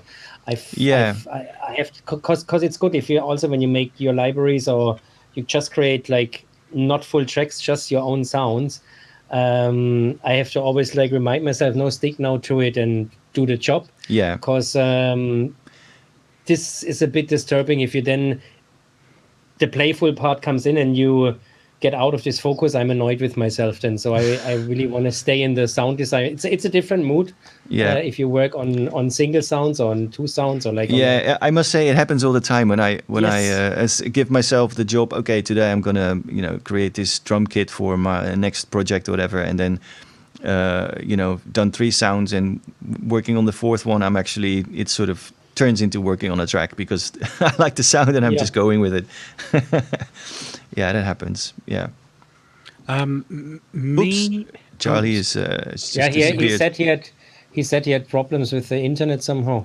Oh, okay. Oh, yeah, in the private chat. So maybe he comes back. Yeah, he will come back. Here he is. Hello. Hey. Hey. Hello. Man, everyone went proper robot for a while, and I was trying my best to keep up with the conversation, but I have no. Was it a cool sound though? Yeah. It's that's the thing I've been doing a lot recently is recording a lot of these sort of Zoom glitches and stuff. They're great. Internet party effect. Yeah. Good one. What about you, Darren? Do you separate jobs, or is everything one big mess? Pretty much, I suppose. It's like if it's like I'm a producer and I'm a DJ, but I am a producer DJ. The producer bit always comes first, I think, just because that's how I started out. So, you're right. There are all these kind of little subcategories within making music, and it's like I'm not proficient on a keyboard, but I can get my way around it via my ear. So, producer, maker of things is my main emphasis. And then all the other stuff I'm still learning basically as I'm going along, still learning how to play the keyboard, still learning how to use my synths. It never ends, does it? No, it doesn't. It doesn't. I've just got into photography as well, so that's kind of like something I'm trying to still just working, learning how aperture and all that ISOs work. So there's a lot going on. I muddle through somehow. But I would love to have, like I said earlier, have someone here who could just let me mess around with everything, and then they do all the other stuff. Yeah. Split Redix asks if you have any coding background because you recognize Haskell. Well, strangely, I do. Okay. I before I got into music, I went to college and I was studying. I studied Pascal, COBOL, DEC. What was the other one? C++. So I kind of that was my initial background. I was due to go to Bristol. I think it was the Polytechnic then. I think that was still there. And in my head, I was like, I want to do the first animated feature film. And that was my goal drive. And then I think Toy Story came out and could really burst that bubble. So I just kind of like, it was early 90s as well. And I kind of, I was living with my brother. And some of you know Steve Spacek. And he got me into music, and obviously jungle and drum and bass was coming up, so that was all of that just sort of went out the window really. But it's still some of it still there. Has this sort of background give you any type of advantage in working with gear? Does it play a role in the way you work? I think it did at the time in the early days when I kind of because my brother he had a deal with Ireland at the time, and they gave him like a big publishing advance, so he bought all this equipment and just didn't know how to use it. So for me, learning in like Cubase and using the the Atari and all that kind of thing. It wasn't that alien to me, and I was able to pick it up quite quickly. So that, I think, the initial bridge into this world, it was useful. I don't not so much anymore. I think because music and the influence that my brother had on me took over, really, and jungle and drum and bass. But I actually looked at some courses not too long ago about trying to learn, because kids can learn Python and things like that. And my interest in Haskell is from because I follow a project, Singularity Net, and then Cardano. It was all these crypto things, but I know that they're using that language as part of their code. So I was intrigued about it. So that's probably where my sort of knowledge comes from. Cool. Oh, yeah. We are already almost 2 hours, guys. Maybe we should give the audience the last chance to drop any questions or remarks or whatever, so we can talk about it last minute. Yeah, what else? I mean, I'm actually curious what's all that stuff is behind you. I can clearly make out the PPG, and is that a Jupiter 6 also behind you, Marco? So, yeah. In the back, there's like that's a Jupiter 8. There's all the Roland section, Jupiter 8, Jupiter Right, 6, 101. Jupiter 8, 101, and then there's a Prophet 600, PPG. There's an old Quiet. Oh, a 600. It's been years since I've seen a 600, man. It's old one, yeah. It has some years, and then a Voyager, and then here's a System 100. And on my desk, I have all. I don't know, you can't see them. On the desk is all. A tour, like, yes, please. All the. Like, how to do this now? They're all like. Oh, now I can mess it up. There's all the like the electrons and the S900. What's that desk? Is that a Venice? It's an old Midas, yeah. But Nice. the old one, the old Midas Venice. Cool. I wish it had some more always subgroups. I'm a bit tired with the 4 subgroups. I would like to have 8 again. Yeah, but it's okay for now. Cool. Okay. Nice setup, man. Yeah. Do you have a look at mine quickly? You got Yes, time? let's do it. Let's do it. What we got? I got my Prophet 6, Yamaha AN1X. Oh, nice. 6, and OB6 down there, and then my Nord Drum 3P. Let's see if this can come over. I've done. I don't know if you can see. I've got. Oh no, it's not going to get. Is it going to get around the corner? Oh yeah, the Decade Stream. Nice. I had that. It's very nice. The Oberheim Matrix 1000, JD 990 Supernova, and then over here Pro 1. Pro 1, yeah, it's also there. Hey, the red 101. It's the Behringer. The dirty word. The Juno 1, JX8P, and then there's my Electron corner over there, which is pretty much all of them except for the SID. Oh, nice. And You got the machine drum as well, yeah. Yeah. And did you see someone just released an OS for that, didn't they? Yeah. What is it? 4 X4 or something? 4X. Yeah. I'm tempted to load that up, and then just a modal over there, and then my little. Oh, you got into the 500 series. Nice. Yeah. Nice.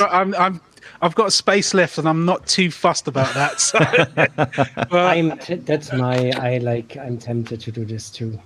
Yeah, it does sound great. Yes. It does sound the Zal EQ1. What's in the rack? What's in the 500 series rack? I think I saw the SSL compressor. No, right? I've got 2. No, it's a Dione, the Dione compressor. Right. And bus compressor, and then I got 2 of the Camden, because it's the Cranbourne Audio. I got 2 of their pre's, the Camden pre's, and they're really good. And then I've got some. You use a patch bay for it, Darren. You use it with a. Yeah. How do you have it hooked up? How does where does it sit in your chain? It's because the Cranbourne is basically my sound card, so it has the ability, so I can just send whatever I want to any of those units. This is going to fall, isn't it? I can send any if I want to any of those units. And then I use, because I did have a massive desk. I had like the classic Mackie 8 bus, just because that was, just, that was a big part of my sound, because I loved jacking things in and using the direct outs and all that kind of thing. But I had that one too. Yeah, but since getting Bitwig, I've kind of like used, I just got like a pretty crappy Behringer Ultra Gain 8, just giving me 8 ins and 8s out, so I can then use just all my simps are just plugged straight into the DAW pretty much now. So recording that way. And then I've got so you're not using the Euro, the sort of the 500 series things on the way in. Yeah, no, I'll record things through them. Tend what I'll do is maybe I'll record things. I've got the SSL 6 little mini desk, so I use that for like some of my synths go through that. And then I'll record things within Bitwig and then re-record them, resample things pretty much like through the preamps. Okay. And use it that way. And you've used the compressor that way as well. And then I've got some like the overstayer, saturator. Oh, nice. Nice. And SSL Fusion, like the finishing box as well, and a few other bits. That's legit, man. Yeah, cool. I'm happy. Yeah, no excuses. I'm at an angle now. No, there is no excuses. There's none whatsoever. Awesome. So let's just 2 hours. So maybe we should go into the sort of the plug round now. See if Sander can keep up with whatever you guys are going to mention. Charlie, so what's going on? Do you have anything you want to share with people, like new releases, whatever? Sander's prepared. I've just I've just finished my mix dance for my next album, which is cool. When's that coming out? Well, that's the thing.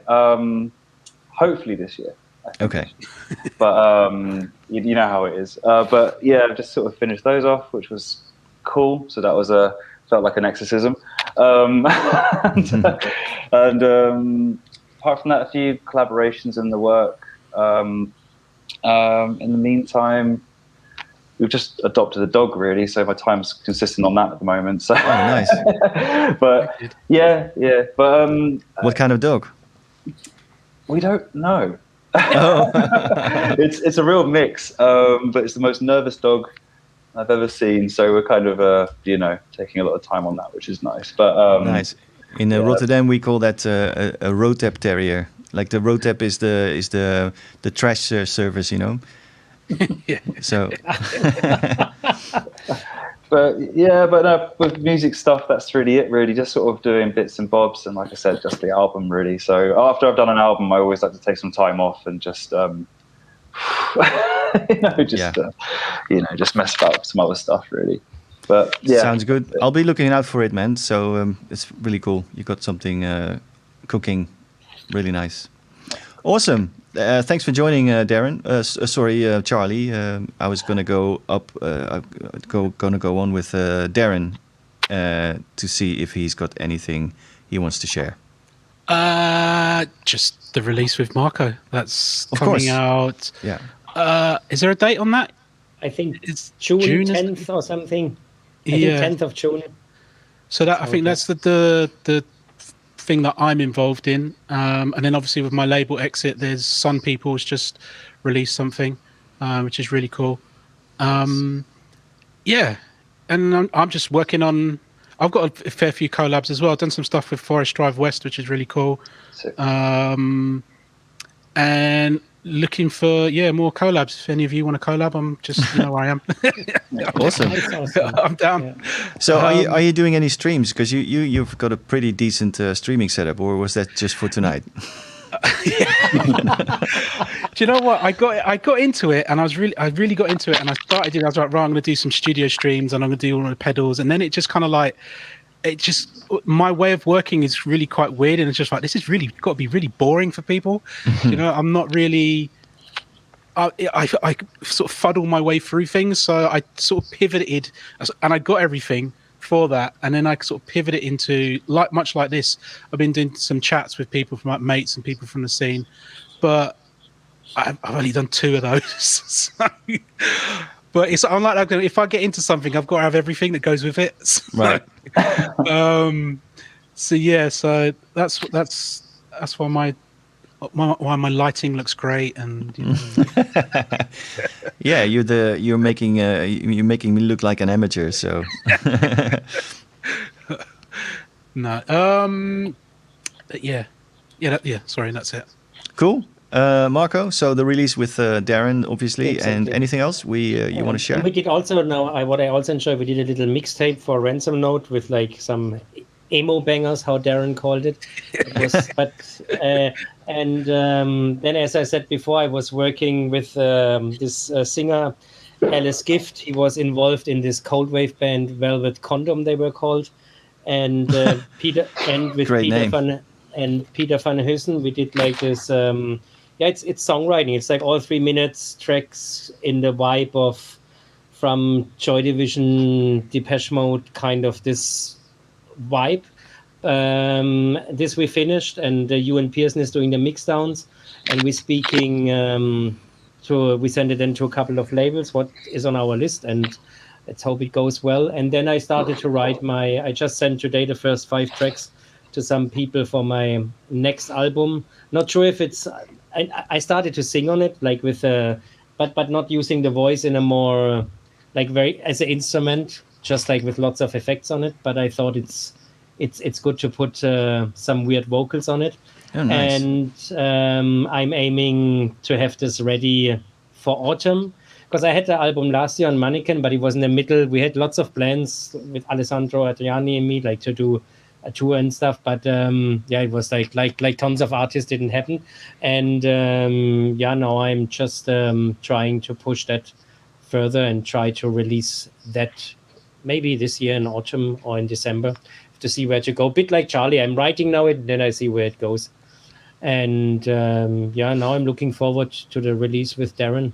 What was lots of fun to do that. Awesome, great.